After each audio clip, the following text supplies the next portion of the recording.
Assalamualaikum warahmatullahi wabarakatuh. Perkenalkan, nama saya Afif dengan nomor NIM 41200024.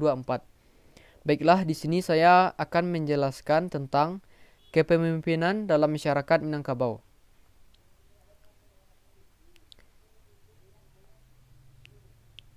Yang pertama yaitu konsep kepemimpinan. Konsep kepemimpinan dalam Islam, kepemimpinan merupakan kata dasar pemimpin yang berarti orang yang memimpin atau petunjuk, buku petunjuk atau pedoman. Sedangkan dalam istilah Islam, pemimpin dikonotasikan dengan kata khalifah, amir, atau imamah. Khalifah adalah pengganti, yaitu seorang yang menggantikan tempat orang lain yang lain dalam beberapa persoalan.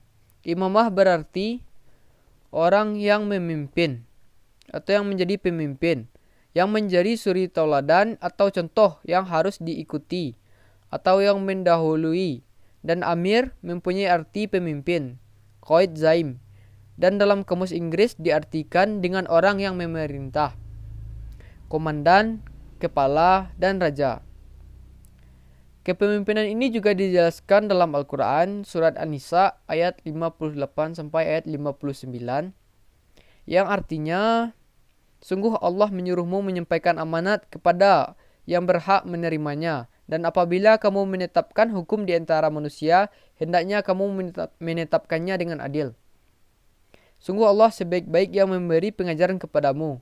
Sungguh Allah maha mendengar, maha melihat. Wahai orang-orang yang beriman, taatilah Allah dan taatilah Rasul dan ulil amri, pemegang kekuasaan di antara kamu. Kemudian jika kamu berbeda pendapat tentang sesuatu, maka kembalikanlah kepada Allah. Materi selanjutnya yaitu konsep kepemimpinan dalam masyarakat Minangkabau. Kepemimpinan dalam masyarakat Minangkabau adalah yang mengutamakan kebajikan dan kebijakan dan tetap bersumber kepada kitabullah dan sunnah, tanpa mempertentangkan adat dan agama, tapi menyatukannya dalam bentuk kepemimpinan yang telah mengakar pada kondisi masyarakat Nusantara. Jadi, bukan dipaksakan dari budaya barat ataupun Arab, dan juga bukan kepemimpinan model demokrasi. Sistem kepemimpinan di Minangkabau adalah posisi seseorang pemimpin di Minangkabau itu didahulukan selangkah dan ditinggikan seranting. Maknanya tidak jauh jarak antara pemimpin dan orang yang dipimpin, atau pemimpin itu dekat dengan kaum yang dipimpinnya.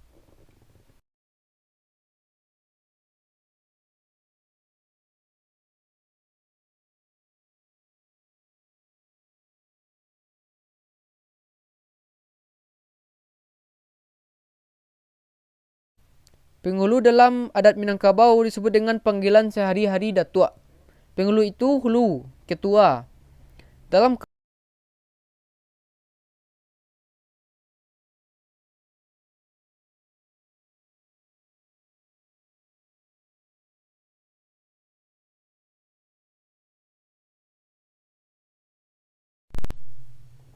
penghulu di dalam adat Minangkabau disebut dengan panggilan sehari-hari datuk.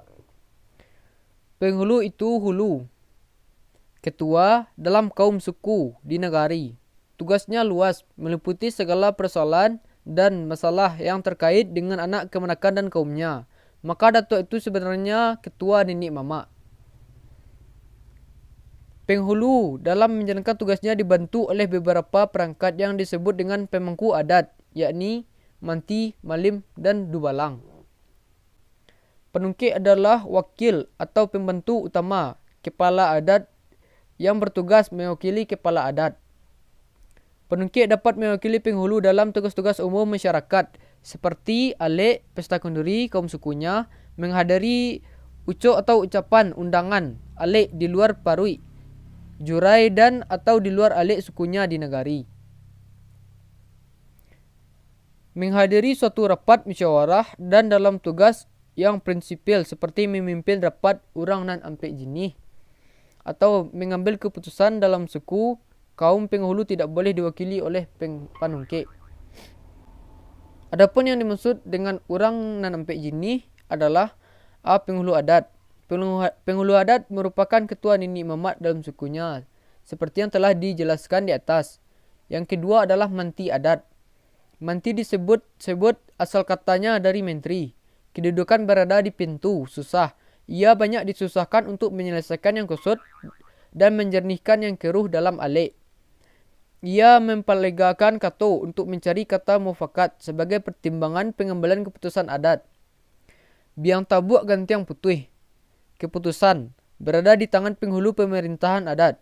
Manti juga mempunyai tugas mengawasi kaum sukunya dalam praktek adat memakai, baik adat nan sabana adat nan teradat, adat nan diadatkan, dan adat istiadat. Malin adat.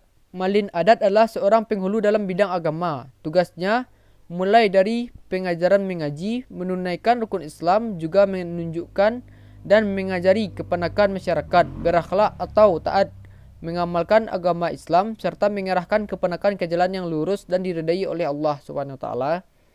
Tugas malin ini dibantu orang dan empat jini, yakni imam, khatib, bilal, dan qadi. Yang keempat adalah dubalang adat. Dubalang merupakan seorang pembantu penghulu dalam bidang ketahanan dan keamanan. Dubalang berasal dari kata hulu balang, yang bertugas menjaga huru-hara yang mengancam ketahanan dan keamanan, baik dalam lingkungan kaum sukunya maupun salingka nagari. Karena beratnya tugas dubalang, disebut posisinya tagak pintu mati.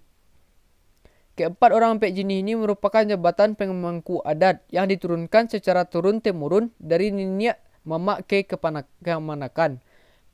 Pewarisan pusaka itu digariskan nilai petitih sebagai berikut. Biriak turun ke sawah, tibo di samak, taruih ke halaman. Dari nenek turun ke mamak, dari mamak turun ke kemanakan. Kedua, kepemimpinan mamak. Mamak adalah saudara laki-laki dari pihak ibu. Semua saudara laki-laki ibu, baik adik maupun kakaknya yang sudah dewasa atau menikah, disebut dengan mamak. Secara khusus, mamak bukanlah sekadar saudara laki-laki ibu. Akan tetapi, mamak adalah seorang yang dituakan dan dianggap cakap dan bertanggung jawab terhadap kelangsungan sistem matrilineal di Minangkabau. Di dalam kehidupan masyarakat Minangkabau, laki-laki memiliki dua fungsi, yaitu sebagai kepala keluarga atau rumah tangga, tungganai, dan sebagai mamak. Artinya laki-laki itu juga menjadi pemimpin dari adik-adik dan kemanakannya. Sebagai seorang mamak, ia diharapkan menguasai adik dan kemanakannya yang perempuan, serta mengurus dalam hal yang berhubungan dengan tata cara bermasyarakat. Hal ini menjadi tanggung jawab mamak, seperti mamang adat berikut. Pucuk paku kecang balimbiang, ambiak tampuruang lenggak-lenggokkan. Bawa menurun ke soraso, tanamlah siriah di uriknya. Anak di pangku kemanakan dibimbiang, orang kampung dipatenggangkan. Tenggang nagari jan binaso, tenggang sarato jo adatnya. Artinya, jadi seorang mamak itu di samping memelihara anak kemanakannya, sebagai ayah di rumah anaknya juga harus membimbing kemanakan di dalam kaum sukunya. Memelihara kampung jan binaso. 3. Kepemimpinan tungku tigo sejarangan atau tali tigo sapilin. Tungku tigo sejarangan alam yang sesungguhnya adalah 3 tungku disusun di atasnya, dijarangkan periuk, belanga atau kuali, dijarangkan, dan di dalamnya ada makanan atau minuman yang mau dimasak. Tali tigo sapilin adalah 3 jurai tali yang dijalin menjadi satu tali dan kuat. Tungku itu panas, di situ kayu bersilang, api dihidupkan dengan bahan bakar kayu. Di saat itu pula nasi menjadi masak. Materi selanjutnya itu hubungan kepemimpinan dengan tanah ulayat.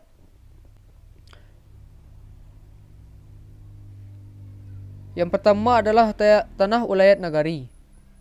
Adalah tanah ulayat berserta sumber daya alam yang ada di atas dan di dalamnya merupakan hak penguasaan oleh nenek mamak kerapatan adat negari kan dan dimanfaatkan sebesar-besarnya untuk kepentingan masyarakat negari.